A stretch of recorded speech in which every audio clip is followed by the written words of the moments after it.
আমাদের এক টিকিটে 5 জায়গায় দেখতে পারবেন, এক টিকিটে 3 জায়গায় দেখতে পারবেন। 3 জায়গায় যেটা দেখতে পারবেন ম্যাকাও, প্যারট, মেরিন অ্যাকুরিয়াম।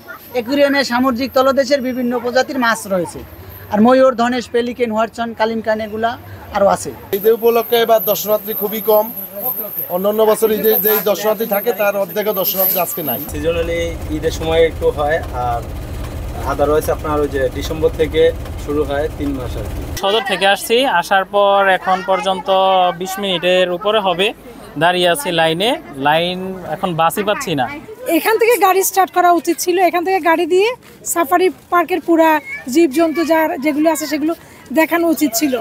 তার মধ্যে পানির কোনো ব্যবস্থা নেই যে একটু পানি কিনে খাবে। এত গরমের মধ্যে আমরা না দেখেই তো ফিরে যাচ্ছি আবার কুমিল্লাতে। স্যান্ডেলিনা সো, রূপচর্চায় আভিজাত্য।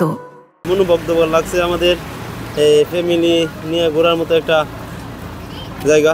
ভিতরে মোটামুটি দেখার আছে, বাঘ আছে, হরিণ আছে, বিভিন্ন পশু পাখি আছে, বাচ্চাদের জন্য বেস্ট। খুবই ভালো লাগলো, তবে ভাল্লুক ভালো মতো দেখতে পারিনি।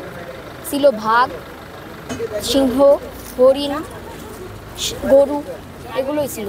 ঈদুল আজহা উপলক্ষে আমরা পার্কে দর্শনার্থীদের জন্য পরিষ্কার পরিচ্ছন্ন সহ প্রত্যেকটা ইভেন্টের আমরা প্রাণীগুলাকে সংরক্ষণ করা এবং প্রাণীদেরকে যত্ন নেওয়া সব কিছুই প্রস্তুত রাখা হয়েছে এবং প্রাণীগুলা ভালো আছে।